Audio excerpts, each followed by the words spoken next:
Hello, everyone. Welcome. My name's Carl Steinbeck. We got a few things to cover for tonight. The first thing, of course, is as many of you have learned about Donna Adelson. It looks like she was released from the Miami area jail where she's been housed for a number of days now. She's also probably up there in Tallahassee already in the same jail cell in Leon County, there where her son Charlie is, the convicted murderer of the her grandchildren's father, Daniel Markel. So we're going to cover some more of the Daniel Markel murder case tonight, and I'll answer some questions for y'all. On my last show a few days ago, I asked you guys to submit any questions via email. I got quite a few emails. I'm not able to respond to most of those as of yet, but I'll try to get back to those. So if you don't hear from me anytime soon, please do not think I'm intentionally trying to ignore your email. I will try to answer every email, and and there are also some good questions there as well that I look forward to answering. So for tonight, though, if you do have a question, please, as noted, please type in like a double or triple capital Q before your question so I can distinguish that from any chat, and we'll go from there. So the thing is, what I'm trying to do is just give it to you from the perspective of a trial attorney that's done both sides, prosecution, defense. I know the kind of stuff prosecutors need to do to get a conviction on cases. I also understand what defense counsel need to do and try to do. In fact, I'm a current defense counsel, so I'm actually telling you it from the perspective of a defense attorney. And so, as you've seen from my previous podcasts, I'm telling it like it is from my perspective. So whether the prosecutor is doing something good or not so good, same with defense. If the strategies are not working out, if their tactics are off, or if they're well, whatever the case is, I'm trying to just give you the unvarnished truth on the way things go. And so I don't have any agenda other than to help justice for Dan Markel. And I hope that you guys uh, take that into account, and also keep in mind that the sometimes when you take on things and try to shed light on things, sometimes that ruffles feathers, and people may not appreciate that. But I'm just here to tell you that, like I say, the straight up truth, and speak truth to power, and let it fall where it may. And so, if you guys have any questions, I'll do my best to answer them straight from the heart. And so, what I would say to start out with, though, is excuse me, we have some kind of a storm here, and I noticed the visuals here. There's a little bit of blurriness, but hopefully the audios are fine. If you guys could let me know if the audio is fine, and we'll go from there. I see some familiar names here, true followers of the case. Yeah, I'm a little bit blurry. I'm sorry. There's nothing I really can do about that right now. But how's the audio? Is the audio good? Yep. Okay, great. So in any case, the um the thing is, what the title I have here is the Brian Winchester deal. That was a guy that was accused of killing his best friend, or at least suspected of it, and he wound up getting he wound up having an affair with his best friend's wife. He was also married, and they had a lengthy, long, several year affair, and then they decided to marry. And Mike Williams was the husband of this Denise Williams, and Mike Williams, unbeknownst to him, had this affair going on with his best friend and his wife. And so the uh, the other man involved here, Brian Winchester, he was going to divorce his wife, but apparently Denise Williams did not want to get a divorce from Mike Williams. She didn't want to have to split and share the custody. So supposedly the plan was to they both of them came up with was to bring out the Mike Williams on a Sunday morning to go on a little fishing trip with a boat on a lake there in Florida. And as it turns out, what was going to happen was he was going to be pushed off the boat, and he was told to have waders on. With the waders, he would have, according to the plan, as Brian Williams said it, they were thinking he was going to get waterlogged and drowned in the middle of the deepest part of that lake. But as it turns out, he was able to get his waders off. He's able to grab onto the boat, or swim over to a nearby tree. But at that point, this Brian Williams took out a gun and shot him in the head a couple times and killed him. Then recovered the body on a boat, and then hid the body near his house.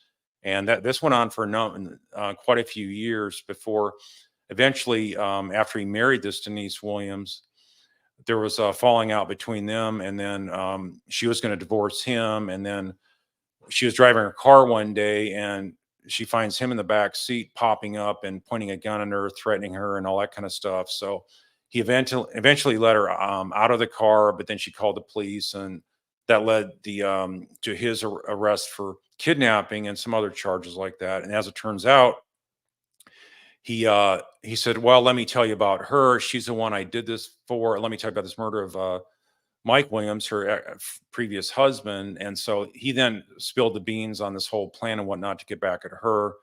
And so what happened was he got a full immunity deal from the murder in exchange for pleading to the other charges, like the burglary and whatnot, and wound up serving a 20-year sentence instead of facing anything on the murder charge. Because think about it, murder one normally carries life without parole in most states. So what happened there then was the Janice Williams went to trial contesting this and saying she wasn't a part of it. This was all his plan, Brian, that being Brian Winchester.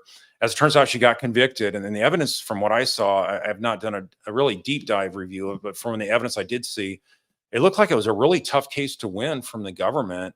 And they put all this immunity on this. Brian Winchester didn't have to plead to anything of the murder like we had in Luis Rivera. And there was not really much indicators of her actions, her words and actions before this murder happened to indicate she was a part of the planning. And even the words of Brian Winchester said she didn't really have much to do with the planning, and she's not really the one that told me to do it. It was more my idea and stuff like that. So it was more like she just went along with it. So on appeal, it got thrown out. The murder conviction was thrown out, and but what did stick was her other convictions for solicitation and I think also a conspiracy to commit murder as well. But the that never got accepted by the Supreme Court of Florida for review. So that's sort of what we have out there as sort of a foundational premise.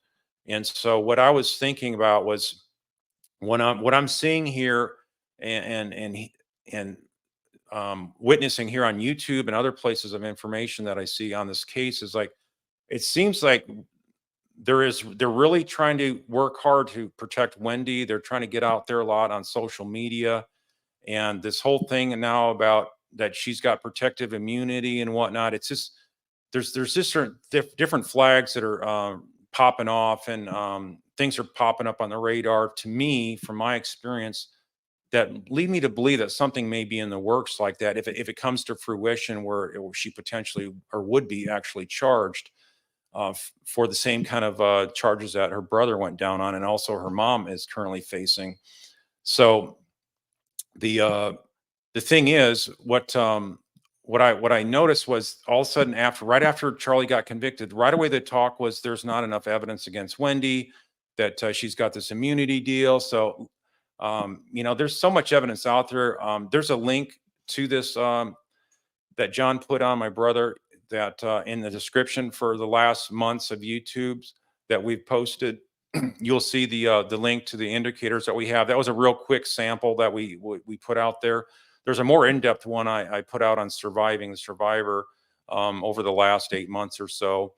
Off and on, we covered those indicators. I think we got up to 92, but there's even more out there that I have not covered on either of those two things. And so we're working on building up more of that as well to roll out here in the coming weeks or months. We'll see how it goes. But the thing is, this talk about the immunity was really peculiar for me because that was like so preposterous. I thought, how's she protected by immunity from prosecution when basically there's this over and over again she lied. In fact, this last time she testified in Charlie's case, there were so many blatant lies that even Georgia called a rebuttal witness, that FBI agent, Special Agent Sanford, to rebut certain things that she lied about. They were just so bold and just unbelievably calculating. And so much of her whole entire testimony it seemed like it was scripted. It was rehearsed. I mean, you just think about the cross-examination that the defense counsel for her brother had.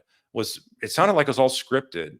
If you look back and listen to it and think about it, it's like she was comfortable with it because she knew all the questions in advance, and it was all the kind of talking points the defense counsel wanted to get out of her, and she never once had any dispute of anything that Rashomon was trying to get out for a point. So obviously there was some kind of communication there. That was my take on it. That obviously when Rashomon said we haven't talked before and we have never communicated directly before. No, not directly among yourselves, but what happens is defense attorneys communicate that way when they have the cohesive alignments that they try to do. Just like we heard in the Jim Lewis wiretap with Katie McBanois, where he was saying, all right, Charlie's not going to talk, and so you don't need to talk either. Sigfredo's not going to talk. So this is how all the co-conspirators were even getting their attorneys lined up not to cooperate with the government and flip on any of them. So in any event, if we look at the different types of transactional immunity to use immunity to derivative immunity, those are the three main types that are universal across states and federal courts. And what we have, like for transactional, that means that the underlying offense you have immunity from. So, for example, in the Brian Winchester case, he got transactional immunity from the murder. So, him confessing to the murder is what he was never going to be prosecuted for. Any ancillary type charges, lesser included, that normally go with that, like conspiracy to commit and also solicitation as well. So, those are the kind of things that that are really standardized out there for transactional. And then you have use immunity. Use immunity is dealing with basically the forced or compelled testimony of the person. In this case, for Florida, that is subpoenaed. They're given immunity for that. Anything they say in that proceeding, no matter how much they confess to something, that in and of itself, those words that they say cannot be used against that party. And then we also have the derivative use. So if there's something that the forced witness to basically incriminate themselves, nothing they say that would lead them to some other type of evidence that would be even further incriminating other than what they say there on the witness stand, that also cannot be used against them. So if you think about it from the standpoint of transactional immunity, that was never on the table for Wendi. According to that statute, the immunity is only for use and derivative use. So what you have for use immunity is all these lies that Wendi said. Then those lies could be prosecuted if they're material enough to be warranted as perjury. And under Florida law, if you look at the material aspect, that's a call for the judge. But I do think there's a lot of indicators that that the state could make to prove up that charge and successfully do so. The materialness has to do with how it helps establish any other type facts in the proceedings in the case at bar. And if you think about some of the stuff she lied about, like when she was trying to distance herself from having the relationship with Jeff Lacasse as well as other men as well. She denied that. She also denied the visitation. The visitation was a real strong part of the government's case to show that they wanted the Markels out of the picture from these grandsons, including the grandparents as well. So that's what I would expect the prosecutors to be arguing for that. And then the fact that they're being denied this extreme limited amount of visitation over these years, including a 6-year period where the boys never saw any of the Markels of Canada. So it's really just they have quite a few areas that they can explain to the judge. This is how it's material, and then I would expect the judge to agree, and then let that go to the jury to be the ultimate decider of guilt or innocence.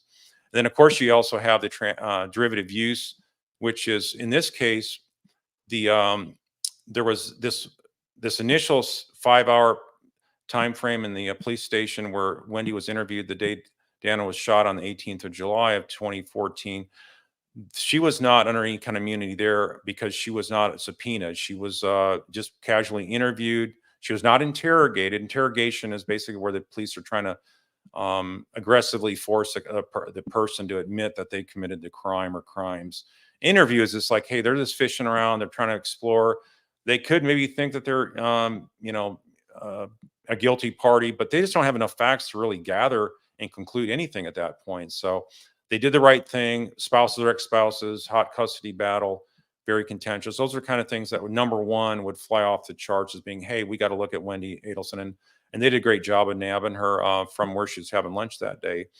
So the derivative part of it would be like, so therefore, if she's subpoenaed, and because she was subpoenaed in 3 separate trials now, each of those trials, if she said something that would lead the prosecutors to have more evidence against her, like if she had made some kind of admissions that were inculpatory, then that would be something that they could not use against her, and they would have to prove, if she was prosecuted for perjury, that they would not be able to, for an underlying offense, that was not derived from her testimony, nor the leads that she gave. Well, in this particular case, she gave no indications that she had anything to do with it, gave no indications her family was behind it. So there is absolutely no leads that she gave law enforcement. And think about it, she also testified only in the last several years. So the case has pretty much already been solved.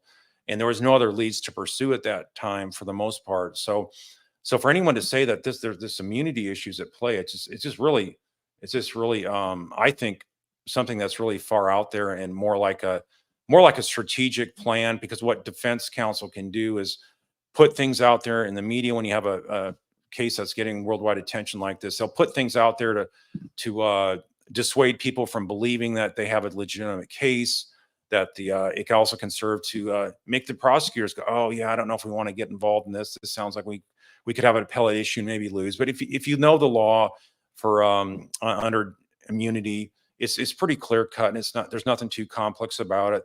Throwing out some name of Castigar and whatnot, it's all just something that I look at as, just like I say, it's sort of a social media blitz, and it's a way to get people to back off and just once again say, well, okay, well maybe she's guilty, but there's always there's all these legal roadblocks, so we just got to sort of like just forget about it, move on, and quit following the case.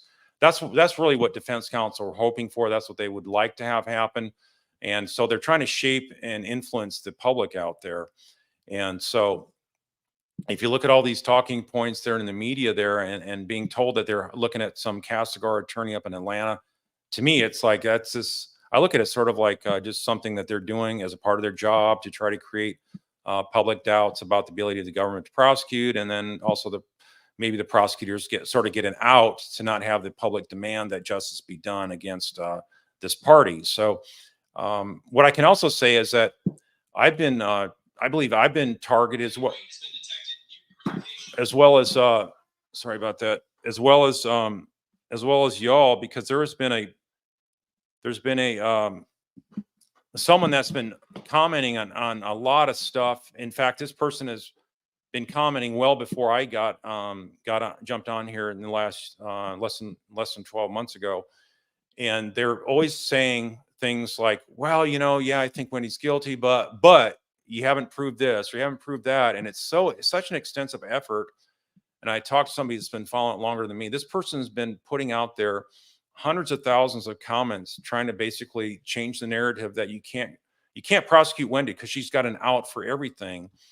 And so I knew I could have basically blocked this person from commenting, and I was very, very much always wanting to block this person, because they're actively trying to bring up all this minutia details. This person actually knows the case probably as good as anybody, but there's always a spin angle to try to say, well, but you haven't proven this to me. I'm not convinced, and that kind of stuff. So some of you may know who I'm talking about. I'm not going to say the name, but you can figure it out. And so what I suspect this person to be was basically a strategic messenger for the defense team, for the Adelsons, and most likely Wendy, because the amount of time they put into this case would amount to many thousands of hours. So why would somebody do that and constantly say, well, they're guilty, but yet you haven't proven to me in a court of law that I would vote to convict. So most people don't think that way. Their logic is, I think they did it, and they look for things to confirm that. They're not looking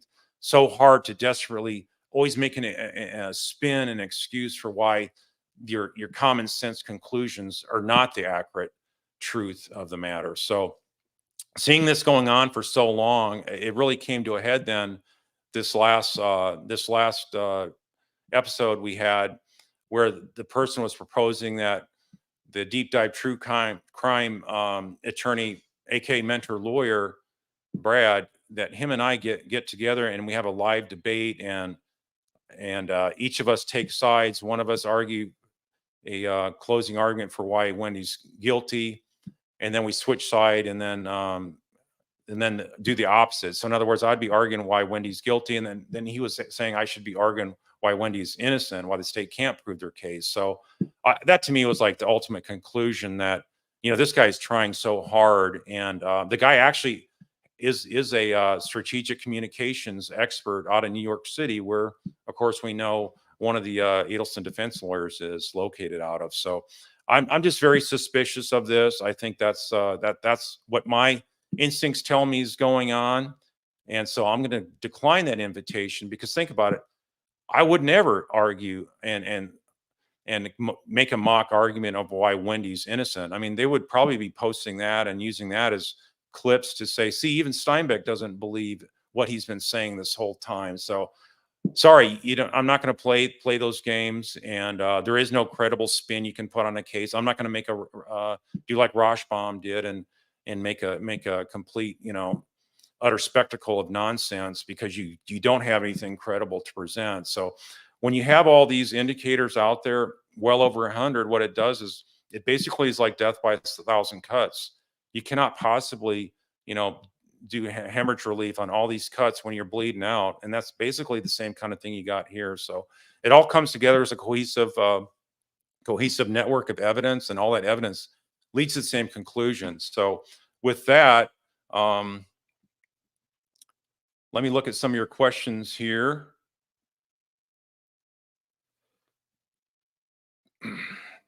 All right, looking for the cues here.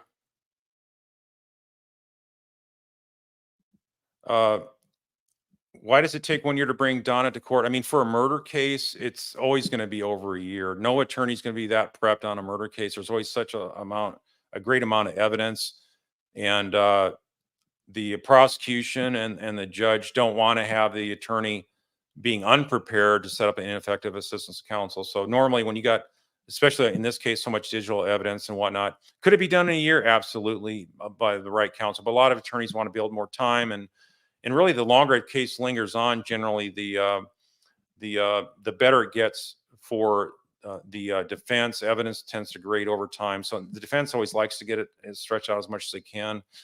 And so demanding speedy trials, no, you never see that in a murder case. At least I've never heard of that, or would I recommend that? So in this particular case, there'll probably be at least a year and a half before Donna will go to trial. If she goes to trial, I think it's really probably not likely to happen. I think there's going to be some other intervening causes, some of her own making and others not.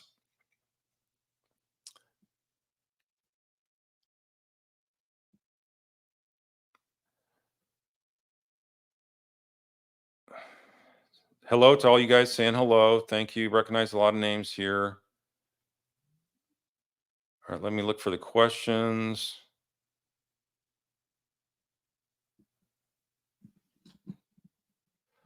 Question, will you please focus on you rather than the microphone? What do you mean by that?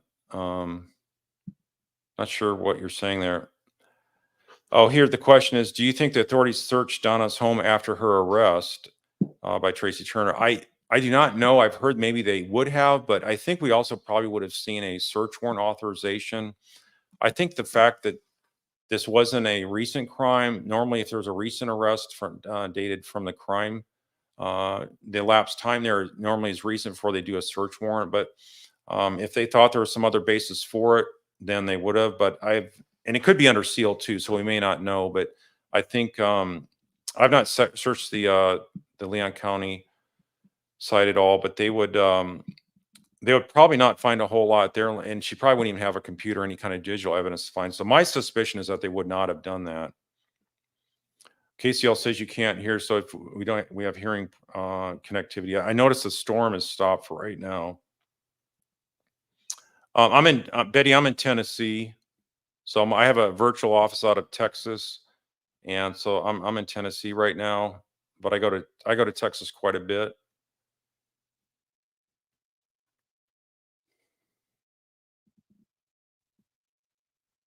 Yeah. Okay. The mic is in focus. Carl is not. Okay. So maybe I need to move up a little bit.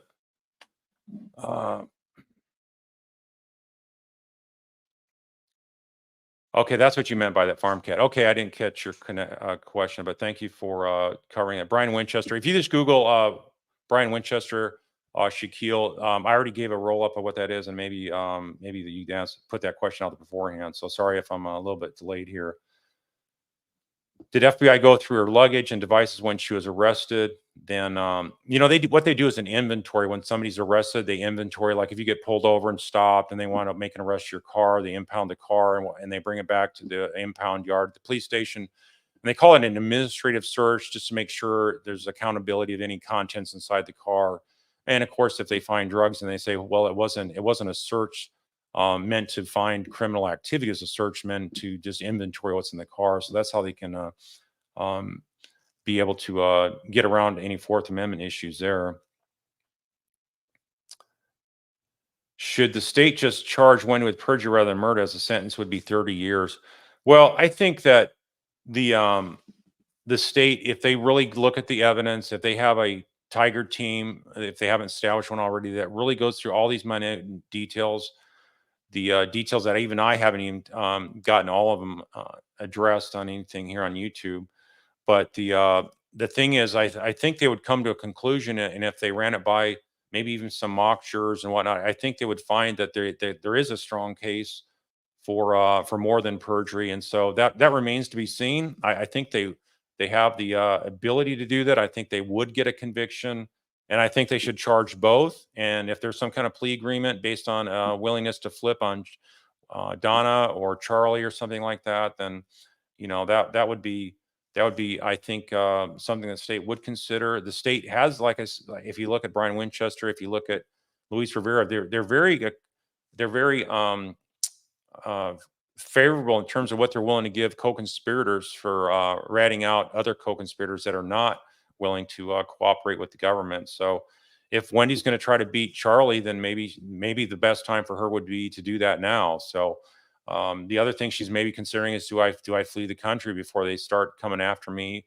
And while and maybe she's hoping they just focus on Donna right now, and they forget about her for the time being, and she's able to escape the country, not get stopped in her tracks like Donna did. And so, Carl, can the lawyers just lie in their tragedy? Um, Lie as in, I mean, defense lawyers have a duty to zealously represent. So, any kind of defense lawyer, if they make a public statement, they're going to say their client's not guilty and all that kind of stuff. And a lot of them, may have personal beliefs as to the opposite. If your client does tell you they're guilty, you're not able to put them up the stand and lie to that. So, a lot of it's, and that doesn't really matter what the attorney thinks. It's like, what does the client want, and what evidence is against them? How strong of a case does the government have? And you use that kind of discussion with your client, and also discuss your client's defenses and whatnot to try to give them the best advice. So it's really fact specific. Yeah. So if the parties involved all decide to come clean and tell those story, can the prosecutor work out a deal with all of them so they don't have to spend the rest of their lives in prison? Yeah, I think in most states that would be an option to do. I mean, granted, we have a couple convictions already that might be foregoing that, but if they cooperate and help out, like, they're not going to reduce Sigfredo's because he hasn't cooperated, and if he doesn't cooperate at all, they're not going to. No one's going to cut him a deal, I would say. But if you have like Donna and Wendy and Harvey, if they all say, "Hey, we'll plead to 10, we'll each agree to 10 years if we plea to something other than murder," maybe that's something they would agree to. Maybe they agree to like voluntary manslaughter, something like that. But I think that would be too light. But maybe if the prosecution wants to just bring some closure to it, and the fact that two of the three are so elderly, and think about, if you have a plea of guilty by elderly folks that are in their 70s, and if you go to trial and then it's on appeal in Florida, most likely it would probably be a situation like you had with that Aaron Hernandez guy that was convicted of murder up there in the Massachusetts area, where he wound up getting not just one conviction of murder, but he also was tried for a second one. But that one was a not guilty verdict because they couldn't figure out who the trigger man was. They obviously had two guys that were shot. I think it was like outside a nightclub or on a street or something like that, and he was. They were able to establish reasonable doubt. So he was accused originally of killing three people on two different occasions. So what you have is what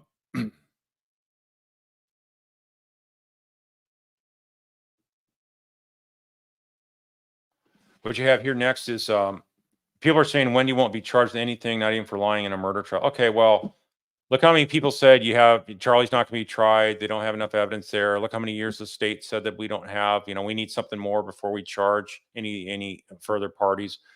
Well, I submit to you that they did have enough all from the get-go. This adult JV tape was a great piece of evidence, but from my opinion, this evidence was so strong they didn't even need that. It was such a steamroll because Charlie's own words convicted him. The other words on the wiretap and all the code talk and the TV code and all that. So, I just don't see that as a possibility. I think that'd be a big miscarriage of justice, and I would think that would be something that's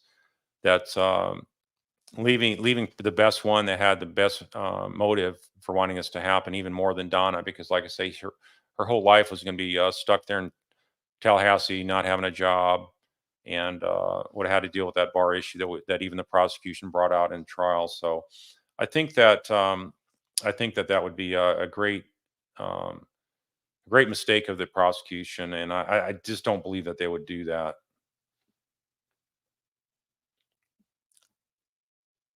Okay, thanks for the sound checks.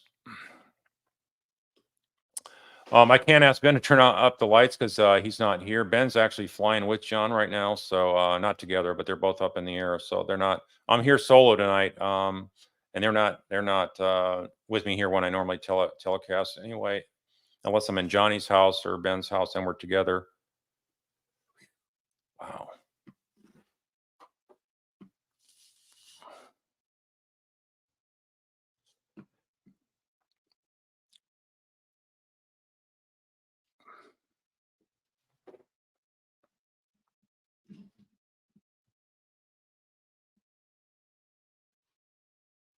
Shit.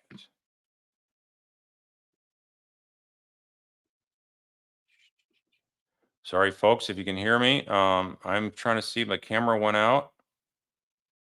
Not sure why the camera went out. I tried switching it to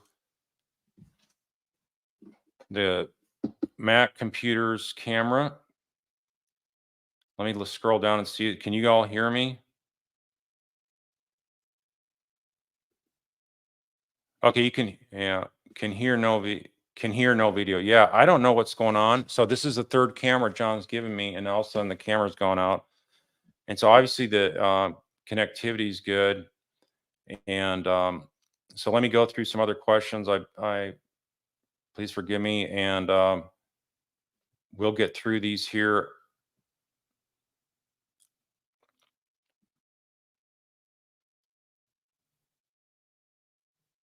I went radio dark. Okay.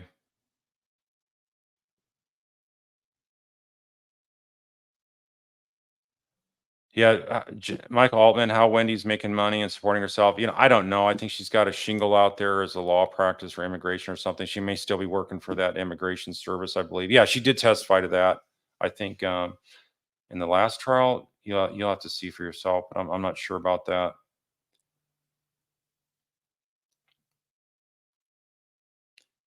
Thank you. And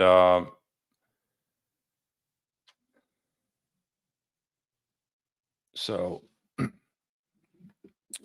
right. So Mary R asks, is there anything of evidentiary value from the time of the first attempt in June reference Wendy establishing an alibi communing with Donna and Charlie? Is there anything of issue for the time the first attempt happened in June? With regard to Wendy, I don't know that we haven't been presented the emails and stuff like that from that time frame or any text messages indicating that there was communication where she told them of Dan's schedule. And so that remains to be seen. But and in fact, I don't even know. I guess we could circle back because if it's week on, week off, that'd be interesting to see if the same thing kind of happened. If that was supposed to take place during the week that Dan had the kids, or didn't have them. I guess he had them there Wednesday night. If he had them there Wednesday night, then that means it was normally Wendy's week. So, yeah, that'd be curious if that was the same. I guess we could count it back. Yeah, that's a good question, Coffee Cake. Do we know what happened to the property Dan said Wendy took and failed to return, more specifically to Diamond? Inquiring minds want to know. That's a good question. So this Holocaust survivor heirloom, a wedding ring that was taken by Wendi, according to Dan, while he was still alive, and he alleged that in court motions. And he said that that she needed to turn it back over. Well, guess what? After he was murdered, she never had to give it back over. In fact, none of the Markels have it to this day. So that's something I'd probably bring up at trial as well. I would bring that up at trial as well from the Markels, that this has never been returned. I think that just shows the utter just outright evil that there is to harm the Markels, and the fact that these boys, granted, it's just an item of material item. It's not a life, and it's not involving the boys, but it just goes, I think, goes to show the amount of contempt and hatred to the umpteenth degree that they had towards the Markels. I mean, why would you care to have that thing? I mean, it's an heirloom. That's just kind of the kind of thing that I think most people on a jury would just be in utter shock and such horror that this was going on. Then you combine that with the denial of visitation. They're going to be looking for any little single indicator to convict any of these additional Adelsons. I guarantee it.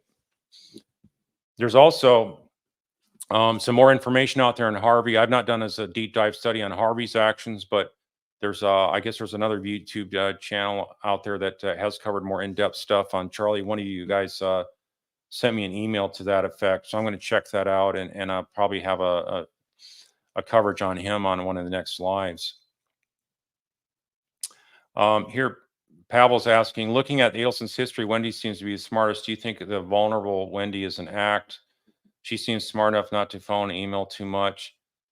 Yeah, I mean, I think that was a concerted effort to keep her out of it, because they knew that she'd be target number one in any law enforcement and inquiries. So the when you say to be the smartest, when people commit murder, I don't think any of those people are smart. You can have academic smarts, but then there's real world smarts, there's real world intelligent, and intelligent people don't commit murders, and they don't commit botched murders like this, to boot. And this is something that they paid so much money for, and they just hired some bumbling guys that weren't very good at it. They weren't professional career assassins or anything like that. They're just sort of like some career criminals, and of course the Latin King connection, lifelong connect Latin King activity by Luis Rivera. So it was just so ludicrous that they would think that there would be no digital trace through cameras or Sun Pass records and stuff like that. So I don't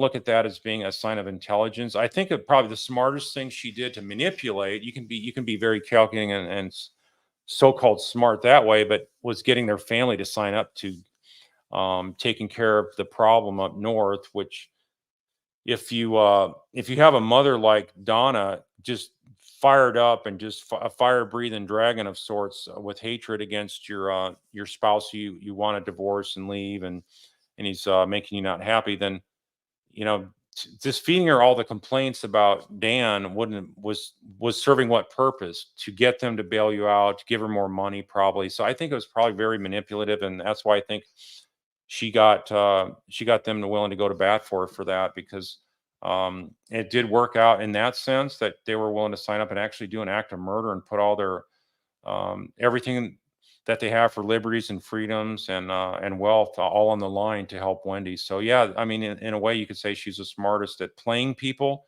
including her own family.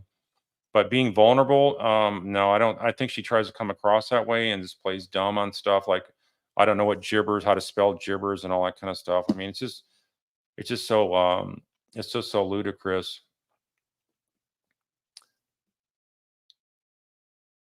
Yeah, as far as putting a hold on some type of Wendy's passport to prevent her from leaving the country, I mean, I don't. Depends what the state is doing to target her in the prosecution. If they weren't going to target her all, then they wouldn't do that. But if they plan on targeting her like Donna, I mean, look at how many people thought Donna was going to be arrested that soon. I said I expected Donna to be arrested before Christmas, and the fact that I think that was probably about the right time, from what it sounds like from um, the state attorney, Jack Campbell. And I think that the fact that he mandated that the fact that she was taking steps to lead to a country that would have been extradition would have been hard. that may force them their hand to move up and nab her now. So it's not going to affect whether they're, they're not going to go to trial tomorrow. So where they arrested her several days ago, or they would arrest her right around Christmas, it doesn't matter, because in the end, they have all this time to prepare their case. It's the defense that needs to prepare their case. So if you think about it, whoever she has for a lawyer, they got to get up to speed on the case. I don't think it's going to be Daniel Roshbaum. I think there's too many issues of potential. She's not gonna be able to flip on Charlie, for example, so they wouldn't be able to have that conversation. It'd be a conflict of interest, and so I don't think that's going to happen. But the um, the issue is something that also is the results that were obtained by Daniel Roshbaum for Charlie's case were a complete disaster. So why would you hire somebody that's a complete disaster for Charlie to then do the same kind of smoke and mirrors insanity defense that didn't work out for Charlie? Then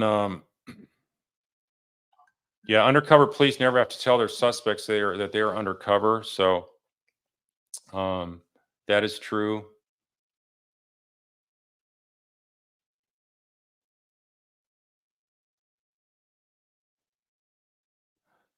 Yeah, as you said, Dreamscape, that you were reading on the day Dan was died. The cops took her computer. Her being Wendy, I assume you mean. I hope they found some deleted stuff between her and her mom. Yeah, okay. So you were talking about Wendy.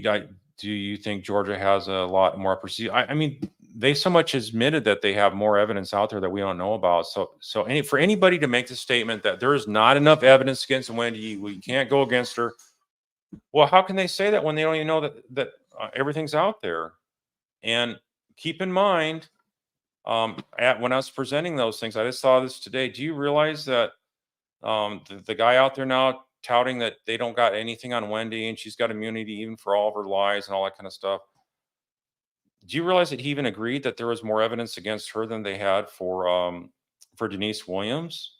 So I mean, that right there spells conviction. So you got Donna's going to get convicted. She's got too much baggage against her, too much incriminating information on the wiretaps. She's going to be just like Charlie. Any kind of spin you put on it, saying this is about you and me and all that kind of stuff. If they try to come up with this laughable extortion defense, it's just gonna be an utter collapse. It's a house of cards, and it wouldn't stand up for 2 seconds. What I expect tomorrow at her appearance as Tennis Girl 101. I expect them to read the charges, and then they're just going to set another date down the road, and they're going to maybe they've already decided who her attorney will be, or maybe she was scrambling and thought she wouldn't need to hire an attorney. So don't know who's going to show up on her behalf, but that'll be interesting to see. And maybe they're just going to be an interim defense lawyer until she can hire somebody. Obviously, she's not going to qualify for a public defender, so they may have just a local attorney there that covers down for now, but it can make a big difference in who you have a lawyer, I must say, and whether a client pleads guilty or not. And I think if you had just look at Katie McBanwell's situation. I mean, she had an absolute dead loser of a case, and her attorneys supposedly didn't talk her into cutting a deal because she had them believing supposedly that she was innocent. And I mean, I would never let somebody pull the wool over my eyes like that and make me believe that. I would. That's one thing if you have a winnable case and your client's saying, "Hey, we didn't do it," and the government's case is really flimsy after you do your extensive investigation. But when you have more and more that you investigate, the more and more it shows your clients has guilt written all over them, and they would go down if you went to trial. I believe as an attorney that my job is to make them see the light, no matter how much I have to get in their face and how much I have to raise my voice or yell at them or whatever it is, because I got to get them to see that, you know what, if you're able to get a good deal from the government now versus wasting your life without parole, especially if you have kids, I'd really be to the point where I'd basically say, if you're going to do something and throw away your life so recklessly like that, I don't want to sign up to that. Now I'll withdraw as your attorney. I'm not going to be part of a suicide pact. And then and you go down with the ship and you testified all this nonsense like Charlie did. I mean, that's just me. And I'm not working for any public defender or military defense team where I'm basically having to defend somebody because I'm, next one up to take a case on the wheel. Yeah, Grandma Force says the irony is rich here. Donna was willing to have Dan murdered to keep her sunshines. She will never see her sunshines, and as they get older, they'll despise her and Charlie and possibly their mother. Yeah, I mean I would hope that to be the case, but you got to understand, it's almost like kids in this kind of environment. It's almost like with all their upbringing by these these kind of people, I pretty much equate it to like being in a cult. It can take many years to get out of a cult type mentality, and sometimes they can never want to see the truth. Maybe they just don't want to think about it, and they just want to have a chance to see mom while she's still there and not arrested and whatnot. But I think probably if mom got arrested, then that would probably be the thing that really forced them to open their eyes to what's really going on, and let's really study this. The flip side is, I mean, maybe they are on the internet a lot, and anytime they go to their friend's house or they got their phone, how are they going to block their phones from researching, just typing in their dad's name?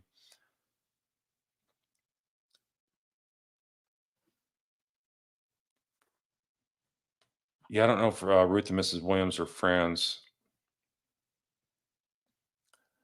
Yeah, what's to stop Wendy from going to Mexico to escape? I mean, probably pretty easy to escape to Mexico. It wouldn't take that much. If she doesn't have a hold on her of any sort, just get far deep into the heart of Mexico. But the other side of it, maybe she'll just doesn't want to have to deal with the cultural differences, the language differences, and then what's she gonna do with her boys? I mean, there's even a potential maybe she'd take off with her boys, leaving them behind. So who knows? I mean, there's just when you talk about this deep of family dynamics and this sort of like this implosion coming down on them, I think there's anything is potentially on the table for acting out crazy.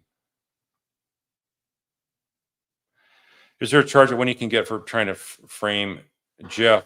And so there's trying to frame one is not. I mean, this is all relationship type stuff. So even though it sounds so horrible and nasty to do that to such a great guy like Jeff Lacasse, who had honorable, pure motives the whole time, and the way he was whipsawed and toyed with, that there's it's a crime, and on many levels, but it's not a statutory crime, I would say.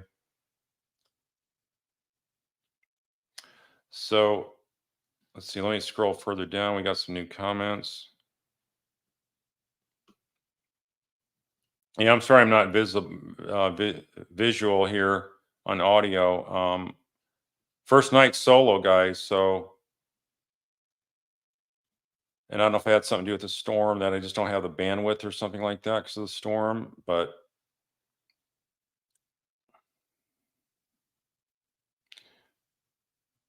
Maribel says that the boys will probably disown their mother in the future. I mean, yeah, I mean, if she goes down for something, definitely. I mean, can you imagine those boys having to see their mom in prison? Now, keep in mind, there's a lot of communication between the oldest boy and Charlie the whole year and a half he's been in prison. That's pretty disturbing. Why would this guy be looking up to Charlie? I'm sure they think about all the lies they would have told him about how Uncle Charlie's been framed and the prosecutor's out of control. They just don't like us and whatever other brainwashing stuff they would have done. Yeah, so that's a good question, Rhetoric. The pro Wendy faction working under the radar hasn't succeeded in manipulating the narrative and only raising suspicion. That's a good point because you know what? When I went on my quasi rant, I was pretty annoyed the other night when I said, you know what, this is ridiculous. It looks like these are defense prompted questions, defense talking points to try to make people distrust the government's case and the public and possibly the jury as well. And so I think all this stuff is really coming to light now, and it's really looking like, wow, the more you peel back the onion, the more you see it looks like there's some kind of agenda going on, right? So I totally agree. Great comment. So Bloomingdale's asking whether Ruth will get to take the stand against Donna. She can testify. Donna asked her, could we have just possibly done the stand in broad daylight? Who could have possibly done this to Dan in broad daylight. How evil. Yeah. Well, yeah, I would think that I would really bring in the grandchildren visitation aspect, and rather than just having an FBI agent, I would have the Markels themselves get up there and testify. That's what I would do. As long as you get it in somehow, which I thought that was a really key point to show the nasty cruelty to the boys. And if, like I say, if you're that cruel to the boys this many years out after the murder, you don't have any soft hearts to say, you know what, you guys think we're guilty, but you know what? The boys are not going to get whipsawed and caught between us. And the Markells are such a class act; they're not going to bring up, you know, accusations of any Adelsons if they saw the boys. They just want to have a normal relationship with the boys, for crying out loud. It's just so out there, and I just can't believe attorneys don't tell their client to knock it off and stop being so cruel. I'm not going to be part of this abuse of the boys. It's actually child abuse, and it's also elder abuse. It really is on in so many ways. That'd be nice. There was a criminal statute on that. Who was Wendy's babysitter for the stock the bar party the night of the murder? Yeah, that's something that we've not seen come out there. I'm sure it's in the state evidence file in their collection of evidence there, but I hope it is. But I would interview those people. I would interview the folks there at the that she had lunch with, see how she was acting and whatnot. I just go to the extreme detail on a case like that and always find good stuff. Yeah, so Sonny M says, I hope the Markells testify for Don and Wendy's trial. Yeah, that'd be a good thing. Glad you can hear me. Thanks, Clint.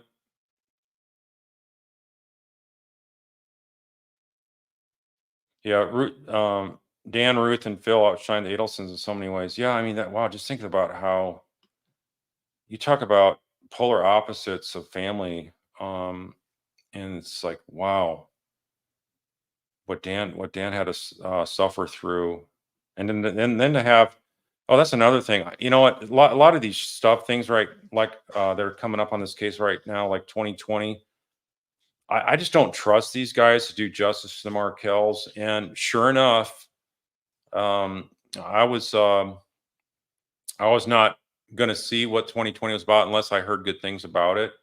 And sure enough, what did we see? They brought up, I think I was told 5 or 6 different times that Wendy had accused Dan of being an abusive spouse. And I'm like, wow. And they never counter that with anything, is what I was told. So you guys have seen it and can verify that. But the I just thought they did that was a really, really terrible job of journalism when you didn't get that right. And they never covered Wendy's aspect. They never mentioned that Wendy's an unindicted co-conspirator. So that's really a huge failure, and it just shows you even the top journalist television folks in the United States just completely botch it.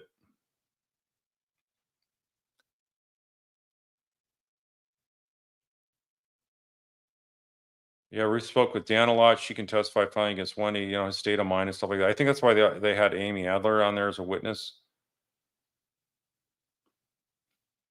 Question is, will Wendy be held to a higher standard since she's an attorney and officer of the court? It depends the standard of what kind of an enforcement mechanism are you talking about? You're talking about if she gets on trial. On trial, the fact she's an attorney and officer of the court, that's not going to matter at all. And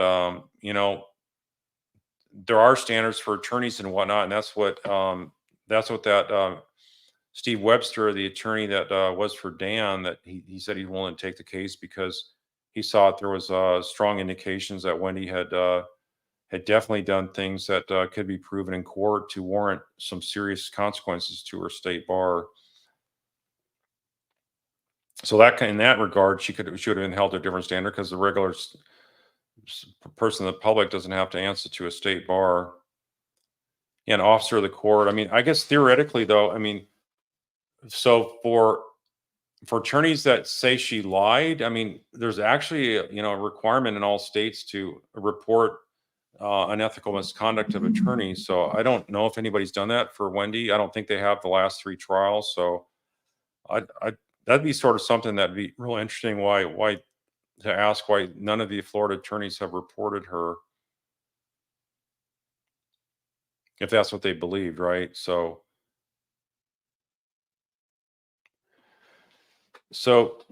does Katie's or Sigfredo's attorney have ties to Charlie? So I don't know about direct ties to Charlie, but we know their lawyers were talking based on that wiretap that, like I said earlier, Jim Lewis, the attorney for Sigfredo, called up Katie before she had an attorney, told her not to talk. Don't talk to the Detective Isom, and everybody's zipping their mouth shut, and you need to do the same. And he also indicated, without saying his name, he's referring obviously to Charlie and the Adelsons. So it's all what that's all you need to show for ties, and that to me was really telling. When you have the hitmen locking horns and agreeing to keep their mouth shut and communicating through defense lawyers for the Adelsons, that's pretty much proves it right there what was going on.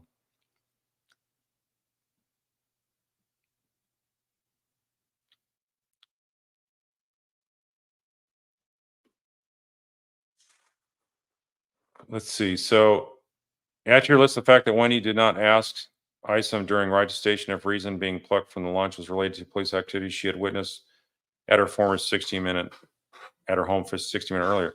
No, that actually is on the list I presented to on Survivor. It wasn't on my. I don't think it was on my original list that I have the link to here. Like I say, that was a real quick one. That was not as in depth.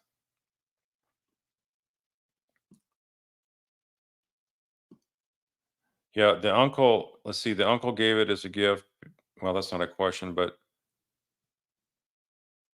yeah. So what was the gift? Wendy can't remember what her dad's 70th birthday gift was from the family. Laura Berger asks, I missed the beginning of this live. When is Donna's first appearance in Tally? Do we have a guest? Did she arrive yet? I've been my cell phone crashed at around 1 o'clock, and it's out getting stuff done, and I had no connectivity. Still don't have a cell phone until tomorrow or possibly the next day. But so I've not been on the latest loop on what's going on. I just got home and right away ginned this up. So cannot answer that for you, Laura. Sorry, but I believe it's going to be tomorrow. Normally, when they bring them up from another out of state place, they right away bring them up the next day. So I would expect to be tomorrow, and just think she had to make that whole ride that she hated all those years, having to go up to visit Tallahassee. Now she's going to be making that her home. Why didn't they just get a home up there and just suck it up, as we say in the military, and just endure it and just enjoy time around where your grandkids are? They could have afforded it. All the millions you heard that they had, they could have flown up there. They could have their own condo or nice house and just said, "Hey, you know what? We want to be involved around our grandkids," and that could have been a nice peaceful resolution. Yeah, put a cube for your question. Sorry, I can't show my face. Yeah, let's just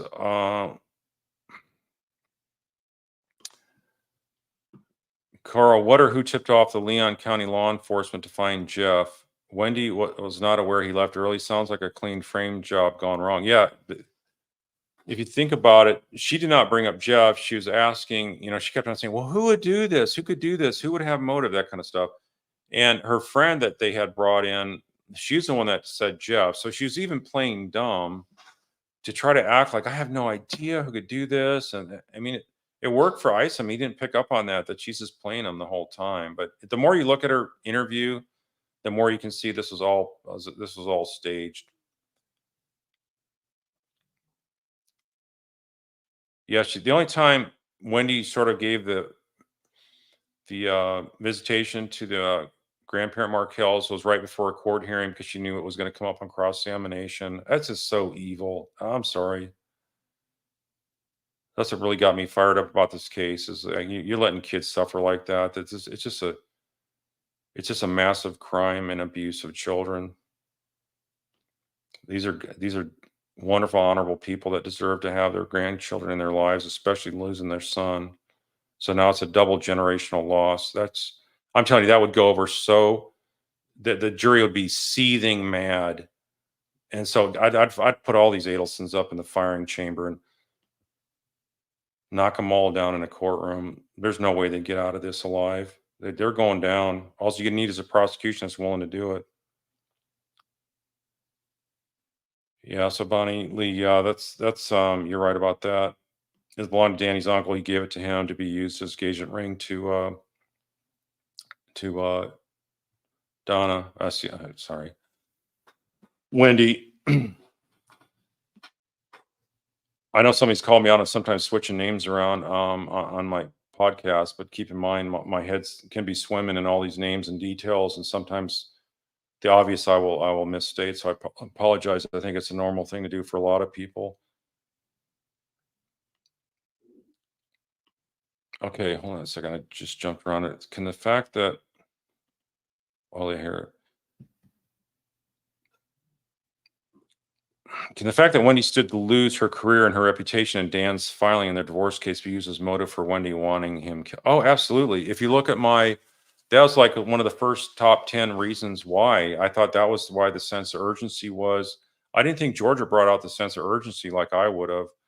And, but I think that the jury, they probably didn't have to look at the court filings. Keep in mind how many pages they had for the custody battle between Dan and all his lengthy motions. But I would have highlighted that the 14th, I believe it was the 14th of February. I think the last couple of shows I mentioned it maybe being March, but either February or March. I'm thinking now it was February. But in any event, I think that also led to the planning of the birthday. Remember when Donna talked about, hey, I got an idea for a birthday plan for Dad, and I think that's when they decided, look, he's trying to go after her job and all that, and Wendy would have been spooked. She remember how she crawled up in a ball and cried when Jeff confronted her in Gainesville, I believe it was, about her having ongoing cheating stuff in their relationship, and she denied it and whatnot. So yeah, it's something else. Do I think Charlie will save his mom? Well, I think that he may want to save his mom and therefore agree to just cut a deal and roll over on Wendy. Keep in mind, Charlie thought he's going home. He was telling the van driver, "Is this a van that's going to bring me back to Miami when my trial's over with on early next week?" And so he thought he had this thing. That just shows you how much he was drinking the Kool-Aid of self-deception, that he thought he was really going to skate on this. He couldn't even read the jury, and I just, he obviously didn't. If Rashbaum told him he had a chance at this, I mean, look how wrong he turned out to be. So I think that was like the royal flush of sudden reality. He's not being able to talk his way out of something. He can't bribe his way or pay his way out of a jam like he has his whole life, or have Dad or some judge or whatnot run the interference for him. So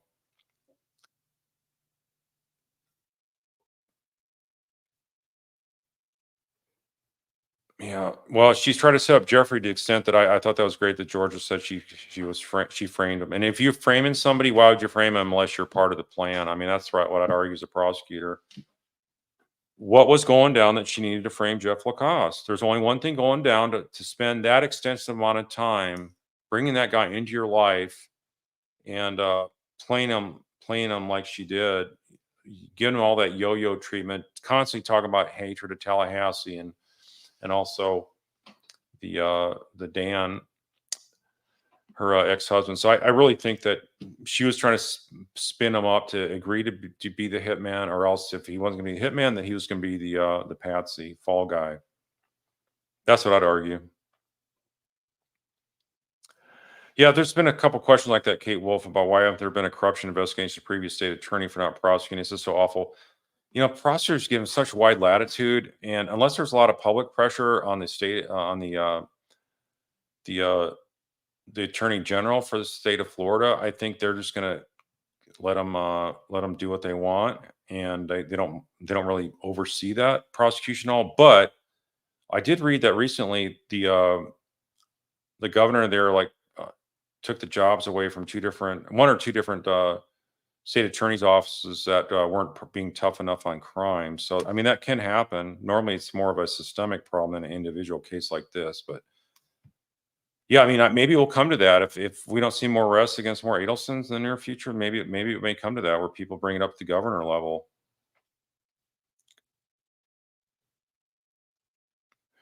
Yeah, if they compared her, well, it's not an interrogation, Clarissa. I would say that it's an interview, but we know which one you're talking about. And the trial testimony, yeah, it's obviously she's deceitful and tricky. Well, they offer full immunity to Donna for Wendy. I mean, they could if they wanted to, because she's old and stuff like that. But that's something that that's a bigger question is whether Donna would take it or not. Um, so if do I see Donna rolling over on Wendy? I just don't see that happening. I think probably Donna would be willing to more or less just die in prison rather than help the prosecution at all. She could go on a hunger strike or whatnot and just basically just wither away and let the stress consume her.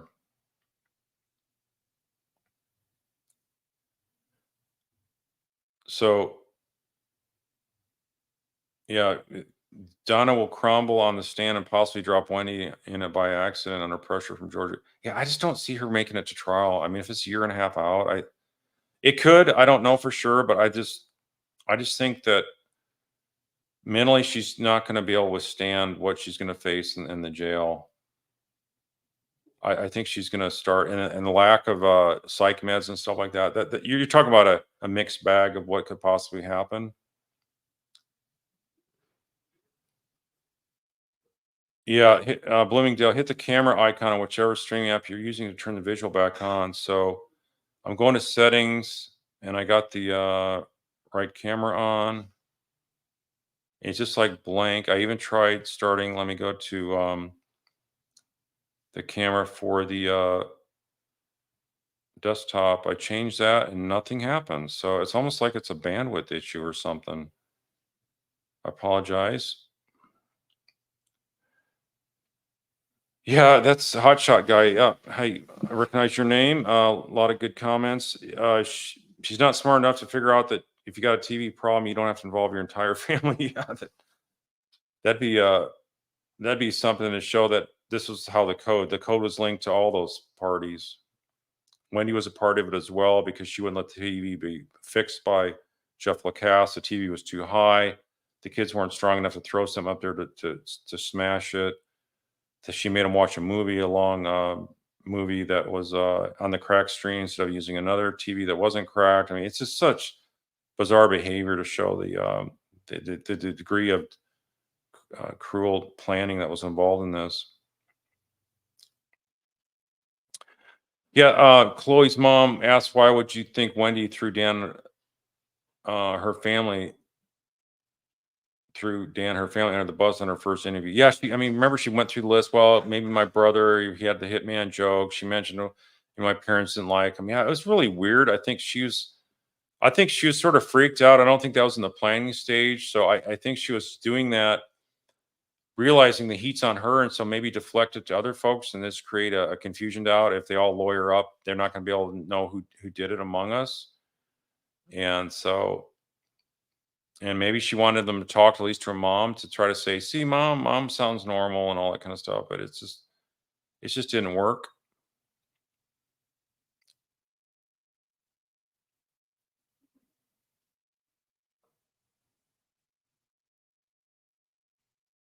Yeah, if Charlie knew some bad guys, why didn't he find one killer? Yeah, I think he knew some.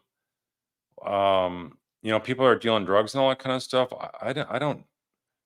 That's a good question. Why he had to go through a third party? I guess he was trying to insulate himself further than by having somebody that was a girlfriend that would be on the take for a while. But I really think that what would have happened is he's not going to leave any connections to be out there that could flip on him. So I really think that if Katie wasn't arrested and she was out on the street, and let's just say none of the hitmen were arrested, I think he would have put a hit out on her. That's what I think normally is the case. He's not going to leave a liability like that exposed. And if she would have kept on demanding better cars and better better properties and boats and all that kind of stuff. So he would have promised her the moon and then wound up just putting a couple bullets in her head through somebody else. Maybe taking her out on his speedboat or something, just put a couple bullets to the head and throw her overboard. I mean, they'd never find her. Put some concrete blocks on her around her legs. That's the kind of sick kind of stuff I could see him doing.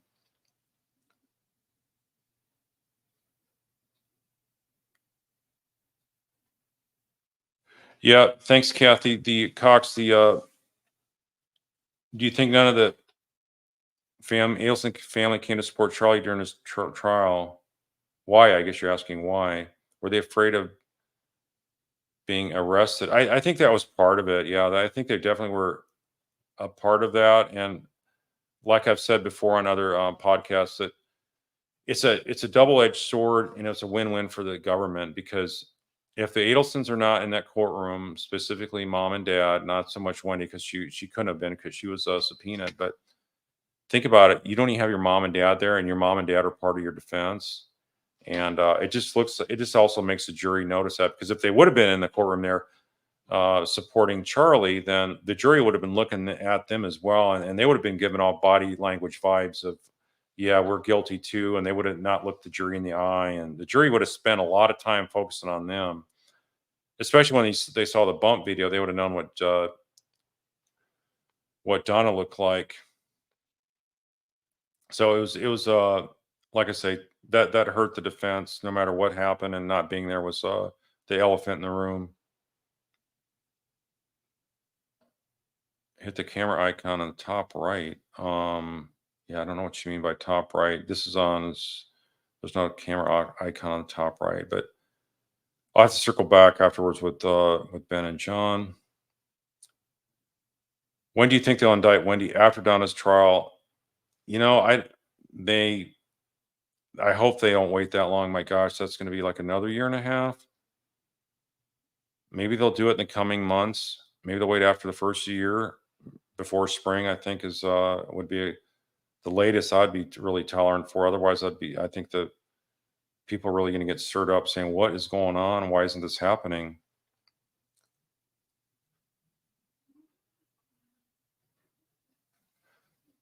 Yeah, I think would Charlie roll on Wendy since mommy's locked up too? Yeah, I mean, if you could call it and say, look, you got to get my mom out. I'm willing to do anything for my mom, including cutting a deal and rolling over on Wendy. But the problem is, mom's not going to like it if he rolls over on Wendy. So that's the real quagmire you got there, and that's really that's what makes it so hard to predict. Is that you're not dealing with normal criminal defendants. You're dealing with family members who have such cult-like ties and alliances. And so, do you think they're watching Wendy now? Yeah, okay, I already said that. Yeah, I mean, if they're gearing up for trial, I'm sure they are.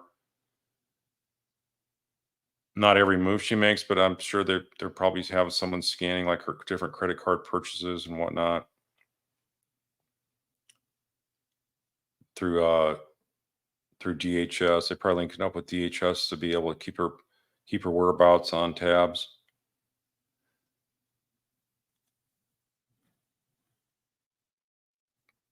Can't the Markel estate sue her to get it back? Oh, the that that ring. Yeah, I mean that's going to be really hard because they're just going to say they don't have it or whatever. I mean they probably just pawned it off, or who knows? They probably threw it away. They hate the Markel so bad. That'd have been a question I would have asked on her at trial if I was Georgia. I think that's a really strong one. She asked about the visitation. Why don't you ask about the ring? I think that's a real one to show the hatred. To just basically stomp all over the suffering of what that relative had to do to survive the Holocaust, and then you basically treat their heritage like trash, and then you're Jewish on top of it. So if anybody should have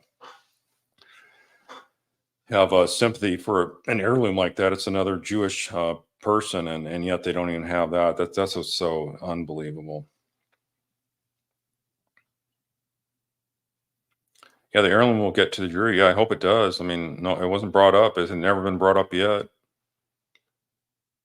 Yep, and Tim Jansen was Brian Winchester's attorney. Yep, that's true. He's talked about it many times.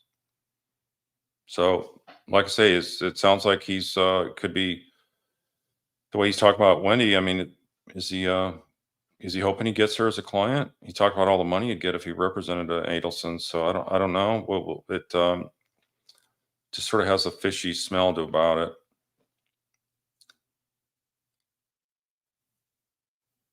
Oh, thanks, Karen. That's sweet of you. All right, let's see here. Sorry, why is it getting darker now? Okay.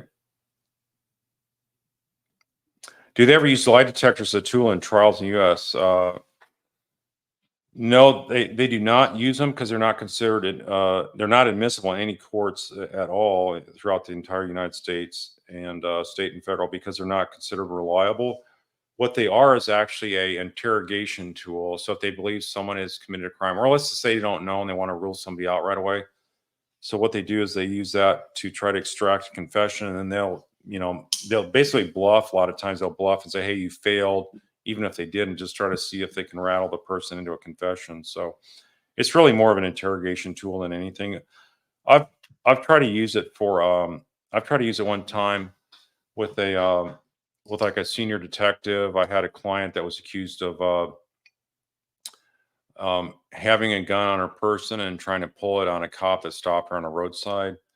And I believe there was, yeah, there was no, I don't think there was a drug issue, but in the event that she was charged with ag assault on a, police officer, and the, and I had connections to some other polygraphers, and the police officer, they told me if they have ask you a question that's subjective and it could be interpreted a number of different ways, then it's a setup for her to fail. And so when I went down there, I looked at the questions, and yeah, that was great advice because it was obviously set up type questions, and so we didn't do that, but it wound up working out all right anyway.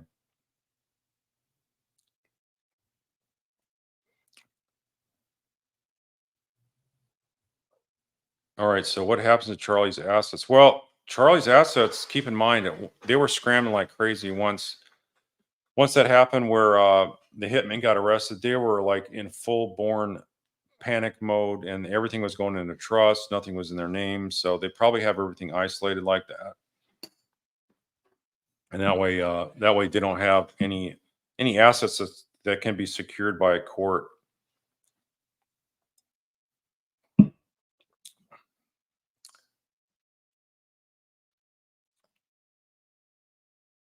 Yeah, I don't know if they could dig up other party goers' emails to the invites to that party. The booze is specific on the original emails, or if you just choose. Uh, and I can't remember. I know there's talk about, was it she told to get that particular one, or was there a list and she had an option to choose off any of those? So anyway, it's just one of those deals that I don't think that's as critical, but it's also almost one of those things where where if she had a choice to pick that, why would you pick that one? And it makes it look like, oh yeah, I'm going to pick this one because no one's going to think I'm going to pick it if I was a part of a murder plot that same day. Yeah. Oh yeah, that's a good one, Linda Macy. When she said she didn't know what the contempt of court meant, what the consequences were, and she's a lawyer. Yeah, I mean that's another perjury item right there. You know, if I was a prosecutor, I'd tee up all those zingers of questions that she wouldn't respond to.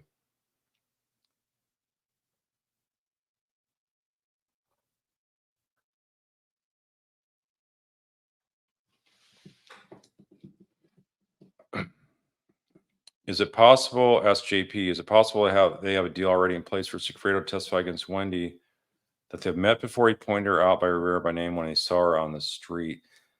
You know, I don't, my gut tells me that he did not actually see Wendy. I think probably Wendy would not have come over there just to try to show him where to be, where Dan's house is. That would have not really served much purpose. They didn't stop, they didn't talk to her. I think it's just a residential area, and there's probably other moms with their kids walking around the street there. And so on the sidewalk, there's only one sidewalk on the side of the house that Dan's house is at. There's not a sidewalk on the other side, and the street's pretty narrow. There's a lot of speed bumps, there's a lot of trees and stuff like that. So um, I think that I think more or less I view that as Sigfredo trying to encourage Luis not to back out of this deal, because remember Luis was like, why don't we just rob her and not mess with it and stuff like that. And why do we have to do a murder? So I think he was doing that to show, to encourage Luis not to back out. To see where this is, who we're fighting for. See, she's with the kids, and that's why we need to do this, and we're doing a good thing. And so that's my suspicions on it. Don't know for sure.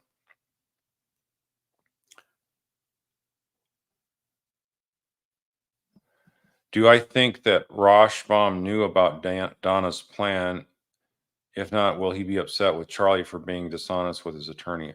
I don't know about if Rashbaum would have known that. He probably didn't. I think the way he knew about it would be by Harvey calling him. I think that's how he knew right away that it went down. That Harvey called him because he's, like I say, he used to represent him and Donna. So that's probably what went down. And if not, if they had called that other Maricel attorney in South Florida, she could have called up all those attorneys for the Adelsons would have been chattering right away.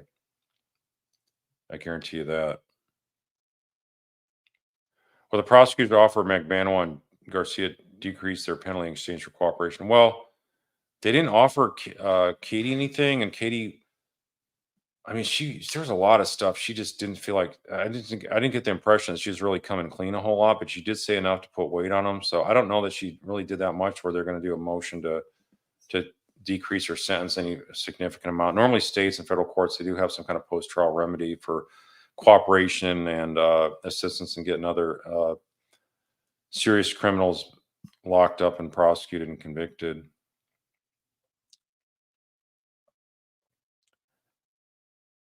Okay.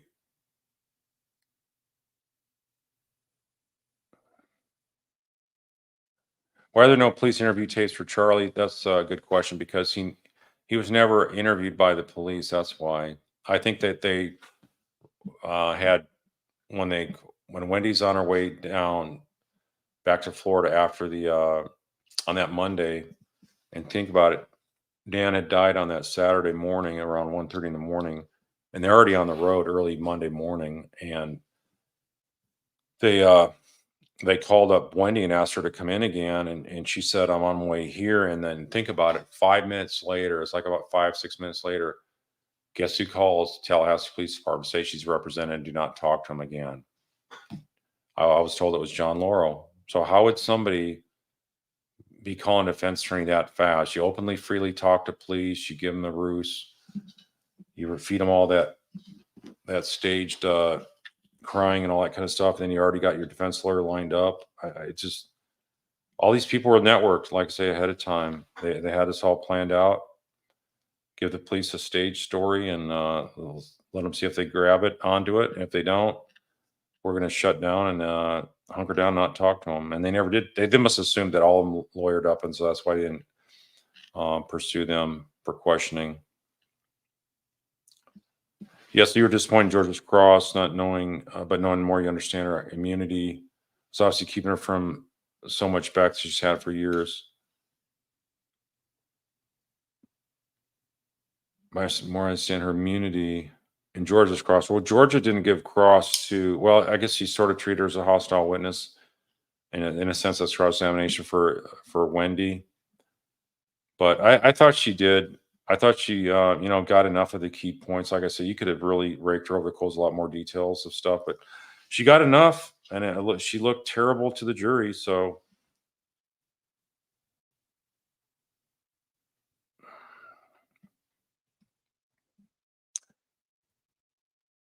all right, looking for a question here. Is it common for witnesses to bring their attorneys with them when they testify, like Wendi brought John Laurel?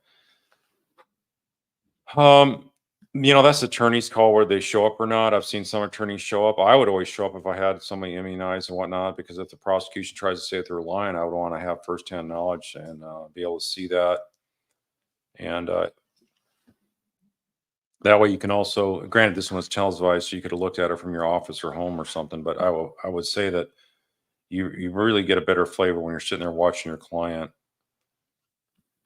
And the talk among the courthouse there is when I wasn't there when he was there, but when John Laurel was there in the courtroom, he was studying all the comments on some kind of live stream for the court case and what they're saying about Wendy apparently. So that's what people were talking about. So I think that also feeds into me thinking they're really doing a full all out media blitz to try to sway the public and the prosecution from going after her. And that's, you do that when you're really nervous and thinking that there is enough evidence to go against your client. That's my suspicions. But I think a lot of that media stuff just doesn't really work out in the end. I think the more you try to, like somebody's saying, the more you try to steer the public's direction of commentary one way, I think the more you're going to actually draw suspicion for those that really closely follow the case, right? So I notice this is interesting because I noticed that the person I was talking about is being a potential media influencer for the Adelsons. I don't see that person on here tonight. And I talked about it in the beginning of this, so I don't know if he was on there or what, but if it's a coincidence, I don't know. But I wonder if I ever see him again. Yeah, that's a good question. Hey, Sue, can the TV repairman testify to perjure Wendy? Well, the TV repairman, I think he's been on the witness list as I understand it, but he's never been called as a witness. So I would definitely call him as well because I think that is just so bizarre that she again talked about the um the um the hit instead of a hitman bought the TV. And I mean it's just such a junky piece of TV anyway, from what Jeff Lacoste was saying. It just, they didn't want to spend a lot of money on something they planned on breaking, is what my theory would have been if I was arguing it.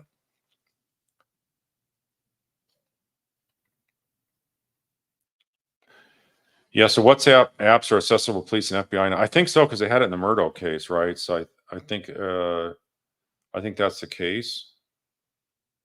If they do a search warrant request that's signed off by a judge. Oh, there's one question. I'm going off the top of my head for this, but I thought it was really intriguing, and it's another data point that I've made is that juries are smart. In fact, they can be a lot smarter than actually attorneys, and they are able to figure stuff out better than a lot of times a room full of attorneys, because we can be sometimes so close to the case that we don't see the forest from the trees. But jurors that you have on there, they can pick up on stuff that you just like, that can make you go, wow, how come I didn't think about that? So one of the things that I had for those moments was somebody made the question like, do you ever think it was possible that Wendy was supposed to be the first one there to see Dan, and that she was going to be acting hysterical and crying and grabbing him and acting like she was really upset, and then she would have called 911. That's a theory that I I'm still thinking about that one because I'm thinking, this person said that maybe she was so surprised the cops were there. That's why she hurried up and got out of there, because she didn't know it blew her plans. But I think that, and she also asked about questions at back of the interview with ISOM. Like the questions had to do with like, did they catch him running away, and how did they, where's the person at? There wasn't a whole lot of questions and anger about that. It's more like there was a sense like she was worried that these guys bumble it and screw up to the extent that they got caught, and then they're right away going to point the finger at the Adelsons. So yeah, that could be a possibility. So I don't know what do you guys think, if you want to comment on that, but um, that's definitely a possibility that I have not heard anywhere the entire time I've been looking at this. I just thought that, my impression was it's in the broad daylight. There's going to be at least one, not just one, but two gunshots there on a residential area. And she would have known you have older neighbors next door and stuff like that. So my guess is she would have thought that they would already be there, but who knows what they're thinking. But that's an interesting thought. Maybe they should get a local attorney that can relate to the jurors more there. Yeah, well, I mean that's the thing that I think local jurors can help relate more, but you got to have a winnable case. You don't have a winnable case, so it doesn't matter who you hire. But yeah, hiring somebody down in Miami to go up to Little Tallahassee. That does seem really odd. But I'd be curious to see who shows up for Donna. And like I say, they may switch out, just have an initial appearance type of person there. And wonder if they'll have more than one lawyer besides. I guess Rashomon had two, but you really never saw this. His secondary lawyer as his second chair lawyer arguing anything in front of the jury. She never said a single thing to the jury.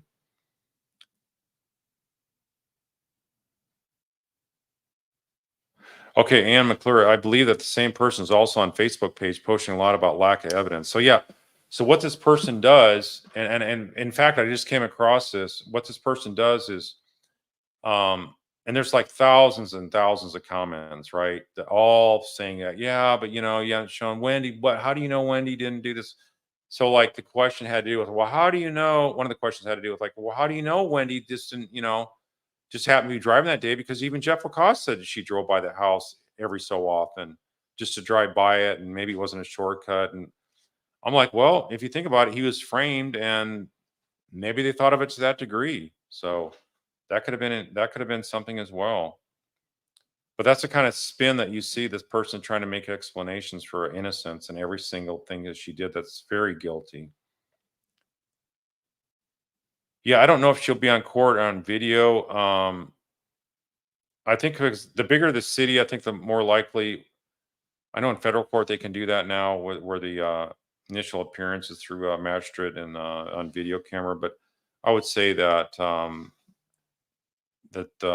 don't know how the others did it off the top of my head, but I would say that probably in person's my guess. I think state courts tend to do it in person, so that would be my prediction. And so I would expect there to be some cameras there.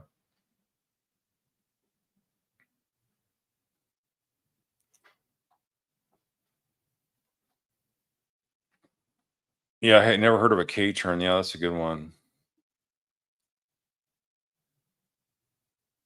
So if the prosecution first learned okay, that there was an email requesting bullet burden from the Wendy's testimony, wouldn't the state be prohibited from tracking down the email because of derivative immunity?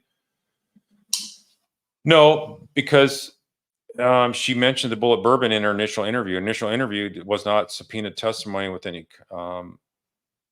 any umbrella of immunity provided. So no, that would not be the case. If that came out during a forced interview that was compulsion under that immunity statute, then yeah, that would be apply. But all that stuff that she gave leads on, like her family and stuff like that, and Charlie's comments, all that was not under any kind of a immunity conferred by statute.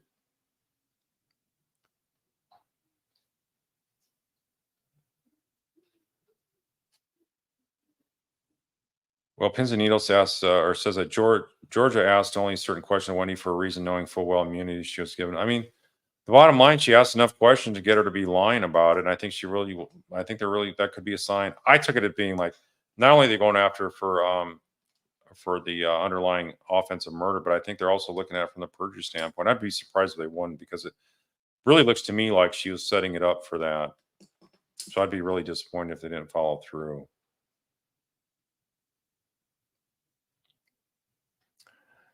Can Wendy and Harvey drive to Mexico? Yeah, they could have, but they can't now. I mean, if they took off driving, let's say out of Miami, or they following that closely, I think they would have. Yeah, so they would have never gotten far.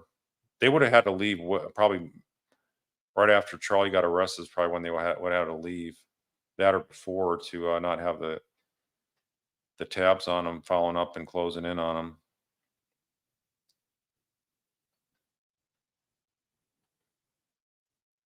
Yeah, so Isam didn't take her work or FSU computer. The guy said there was no direct evidence, which sounded ludicrous in video from 4 months ago on STS or meeting with Rashi for almost 2 hours. Yeah, I don't know about that. If that actually was the case or not, I don't recall. If Donna's defense also extortion, will it hurt her defense? I mean, that extortion defense is absolutely ridiculous. It's just so preposterous. If she uses it, I mean, it's hard. They've already lost. It blew up in their face already with Charlie. It was not. It was the least credible defense I've ever seen. I've never seen anything so so off the chart crazy. That's why I call it the insanity defense. I mean, this is absolutely insane if you thought anybody's going to believe it. And think about it. Charlie believed that the jury's going to buy it. Yeah. So fancy fiction's taking over my camera. Yeah. That's a good one. Yeah. I think Wendy's scared of Georgia. See, what I had said earlier was that in the first two trials, Georgia let Wendy walk out of that courtroom feeling like she had her, that Wendy came out on top. She came out unscathed, even though there's all these lies. Georgia only asked Wendy follow-up questions. And then we have on this trial, she was going after her. I mean, she was bringing up a lot of questions, trying to get her to commit to stuff. And then even think about when she said, we have your your e-Cupid chats or emails. I forget how she said it when Wendy denied that she was cheating on Jeff Lacasse, and that came out when she said, "We got you." Keep in mind when Wendy was lying about it. I recall that Georgia said something about, "Well, we got remember we got your digital download," and then Wendy's tune changed a little bit, and so it went from being Jeff Lacasse was he was just like basically paranoid and insecure or something like that to I forget the exact word she used, but she was definitely backtracking off that.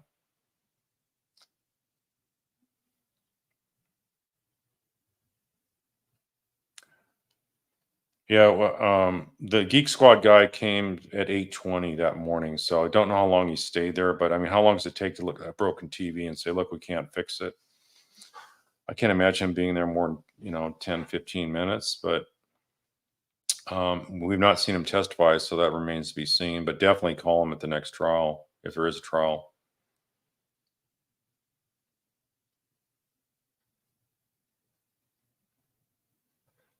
Yeah, the dumb double extortion train has left the station. Yeah.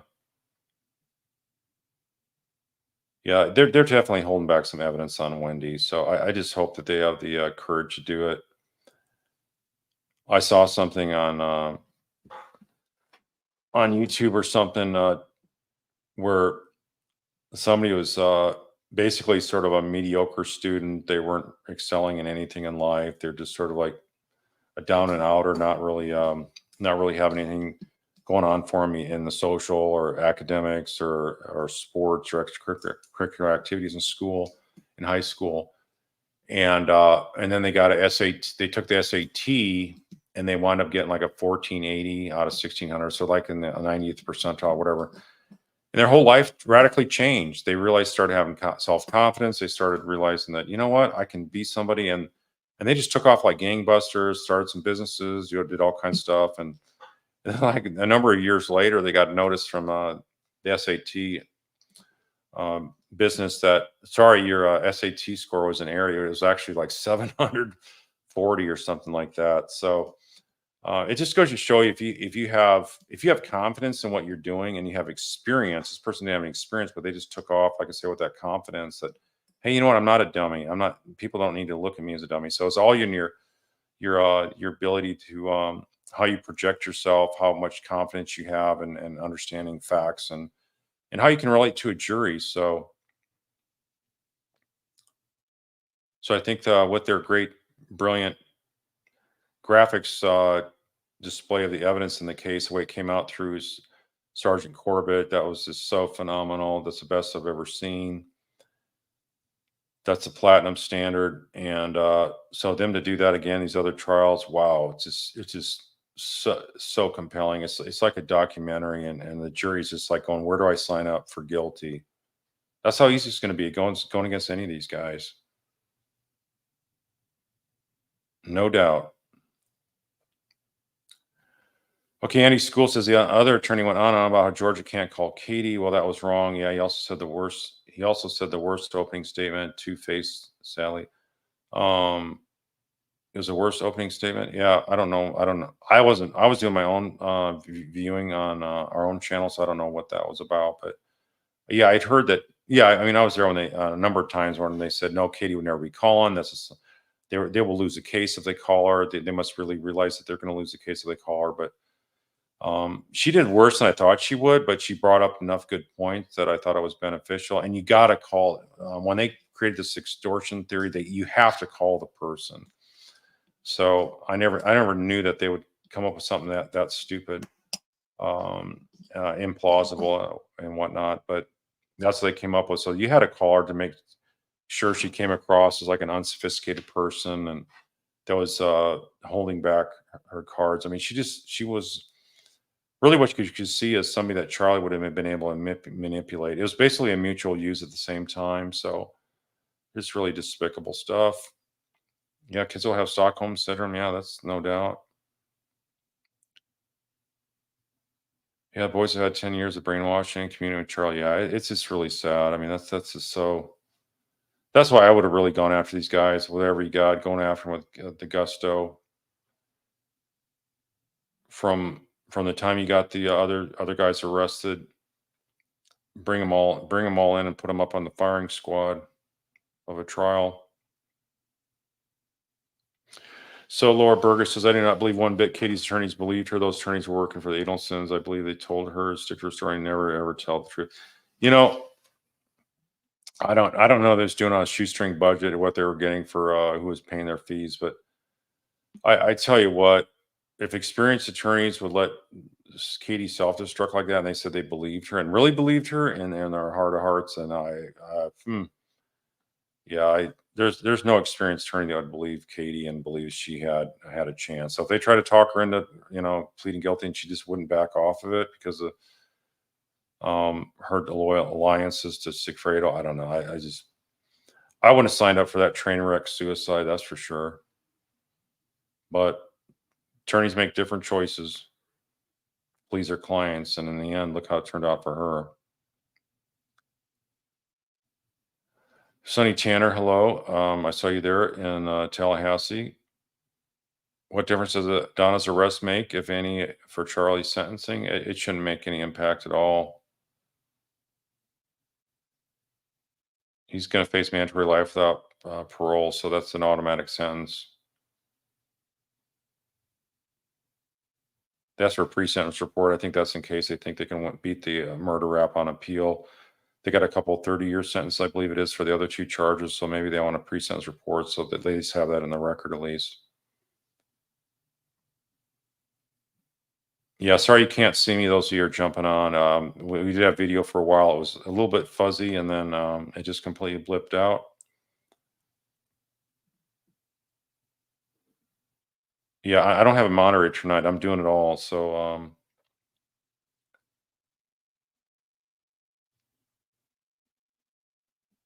is Donna Segregate in jail? She might be with like maybe some older ladies or something, but she may be by herself. I'm not sure. Or she may be just be general population women of all age. Not sure about that. Every jail is going to have a little bit different setup. Depends how much they are overcrowded. And I think Leon County is probably pretty overcrowded, so she's not going to have that much opportunity to probably be alone time, unless she goes into like protective cell because they're worried about her committing suicide. They probably have some kind of like rubber room they stick her in, suicide watch.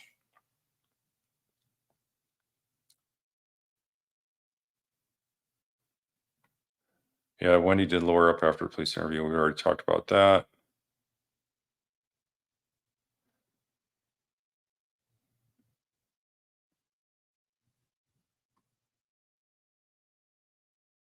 If Charlie flips on Wendy, couldn't you still see her going to trial and trying to call him a liar? Yeah, that's another thing. It's like the way Wendy collapsed when she was confronted by Jeff Lacasse. I don't know that I don't know if she could make it through a trial. So she obviously wouldn't testify. So if she doesn't testify and you got all this other evidence, she doesn't explain it away. Yeah, I think I think it'd go good for the prosecution.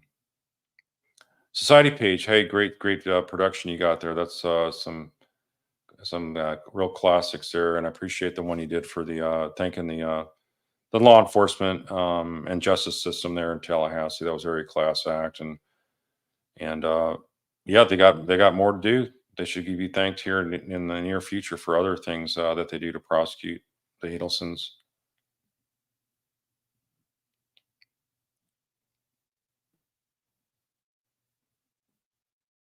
Oh, thanks, guys.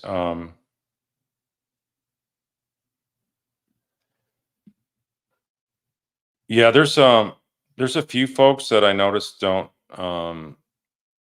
since spoke what I believed was suspicious to me, my instincts. So anyway, like I say, I'm not here to collect. I'm not here to collect collect things based on me saying what people want to hear. I'm going to say it like it is. So truth can be very offensive to those that are not behind it. Is what I've learned from many years and decades of doing this kind of work. And can also do stuff to run interference and do stuff in the media if it's a big case like this too. So I just noticed we don't have the regular on here tonight after I called them out as me being suspicious for him. So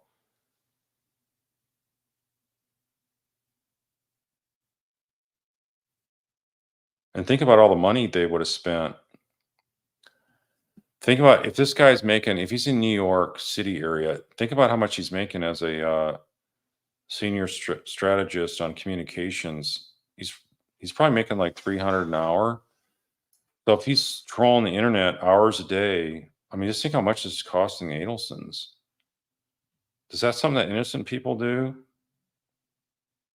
No, I mean, wealthy people can afford to do it, but I just don't see where it really is causing anything other than suspicious activity as being somebody working for a defense team.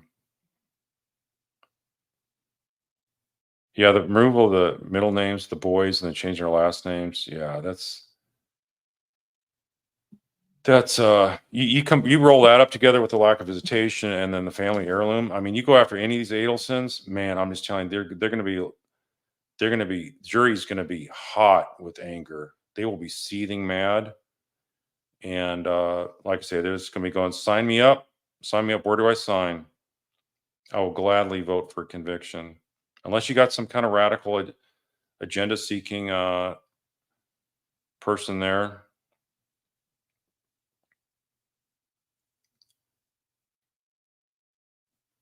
So yeah, I guess you guys.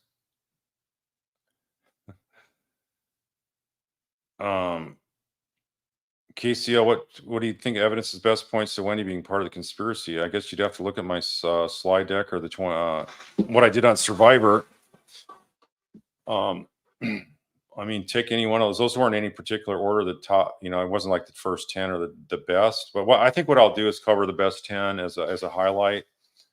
Maybe do that in the coming weeks before I get the final workup done, and just present that on one evening. Just go through the top 10 real quick. So there's been some other requests for that as well in the past that I've not followed up on. But yeah, I think Donna, they probably would have a suicide watch, and so I think that she's already talked about us, so they know she's a threat, and she's got really not a whole lot to live for at this point, in her mind anyway. I would hope that she just really comes to term with this is not the way she wants to die, and if she just basically throws herself at the mercy of what she's done, and goes to not only her attorney, but says, you know what, I'm not going to be part of this anymore. I just need to fess up, and I'll just take the consequences. I want to get right with everybody, and maybe she'll also realize that, you know what, if she thought she could pull this away out and not face any consequences from anybody in the government, or let alone God, to be able to think you can pull away and get away with something, this kind of stuff is just it's really just unbelievable.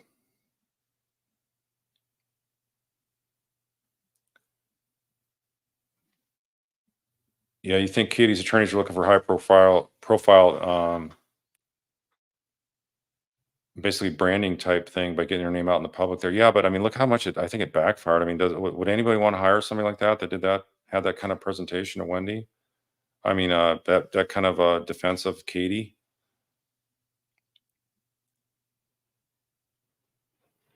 So yeah, I think any money that they're feeding towards Katie or family or whatnot, that would have ended as soon as she got convicted. Yeah, thanks, Carolina. The list is way more extensive than what I've even come up with here. Like I say, I've not presented to you guys all this stuff, and there is more stuff out there. So you just got to look for it. You can look at a lot of the stuff, and I don't care if I am the only attorney that says they're enough to convict. There will be more that jump on board. Trust me. As more and more of this stuff comes out, there'll be more and more people that won't be able to sit there and say that, well, they don't have this or that. And look at it, when the facts are against you, you argue the law. When the law's against you, then you argue the facts. And so what are we hearing now? It's the technicalities of how Wendi can't be prosecuted. So what's that tell you? They're worried about the evidence mounting up and coming down like a hammer on her with an indictment.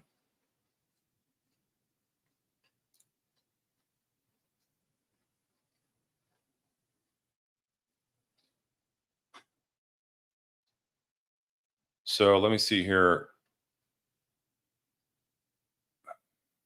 Sorry, trying to get some of the newer comments. Yeah, Caroline, see, I said that earlier. I think Wendi, that was somebody was making a question. Do you think Wendi was the smartest one of them or something? I said, well, I think she was really smart in terms of being able to get people to do her dirty work for her, manipulated Donna and Charlie. Yeah, I totally believe that. I think she knows her mom was so volatile and easy to get worked up, and yeah, playing that damsel in distress mode. Yeah, I think she played everybody. Charlie would have done this on his own. His mom pushed it. Well, who pushed the mom to want this to happen? I mean, for 1 second, do you really think they would have done this behind her back? That doesn't happen. That's not real life. They were so tightly knit and stuff like that. People don't do that. There's also Law Bella V. Okay, is she on here? I haven't seen her name, but I saw she did something also on the immunity thing. So yeah, I did not even research that before I first said that. That's like basically a sham defense, just complete complete made up stuff. So really begs the question, why would people make up stuff like that?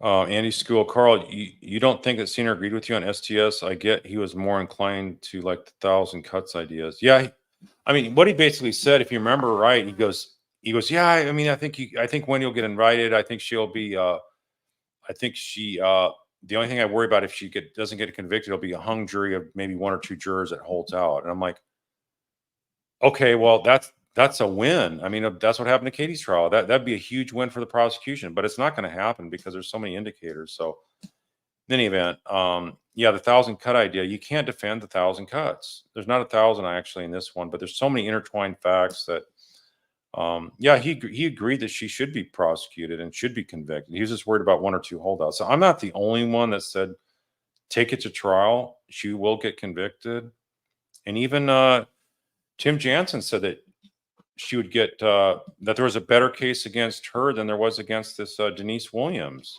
Now, granted, that was before Denise Williams' murder conviction got thrown out, but there's way more. I totally agree with that. From what I've seen, there's way more indications of Wendy's involvement in the planning than there ever was for Denise Williams. So that's understandable. So I'm not disagreeing with that point at all. But now look at what he's saying now. Now there's no indicators of her guilt, and there's also legal impediments due to immunized testimony that prevent her from being prosecuted. That's just, I mean, I just don't know where he's coming from. That's just far left field. That's almost like a Charlie defense, completely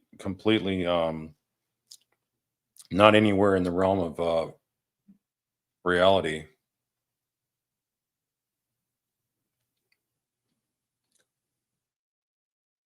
Oh well, thanks, Heart's Vision.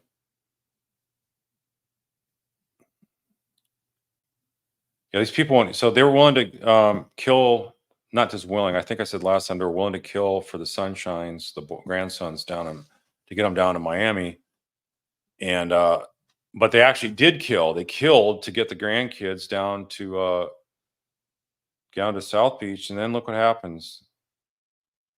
They were willing to leave them all behind, leave everything that they own behind, never to return. They would have had warrants out for their arrest. They would never come back to America. They said their goodbyes. and all that just because of they had unmitigated hate and they're willing to kill, not only willing to, but did kill to get the sunshines down there in Florida, South Florida. It's unbelievable.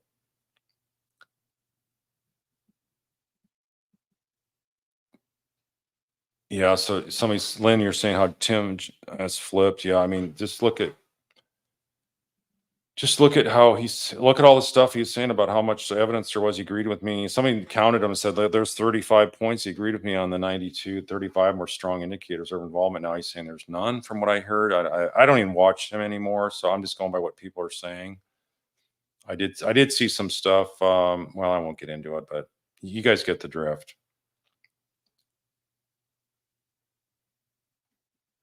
Yeah, think of how much they wasted on that jury consultant. Well, that jury consultant was probably at least $1 million. So yeah, I mean, they really thought they had a chance. Yeah, well, Donna needs a real criminal defense attorney. Well, the problem is you don't have much to work with here, so it doesn't matter who they use. Pick the best lawyer you think there is out there in the world. It's not going to matter for Donna. Well, I don't even think she's going to make it to trial anyway. So, but yeah, if they spend the money for a high price defense lawyer, maybe they'll drag it out for a year, 2 years, and whatnot. Bring up all those fees, and we'll see what happens.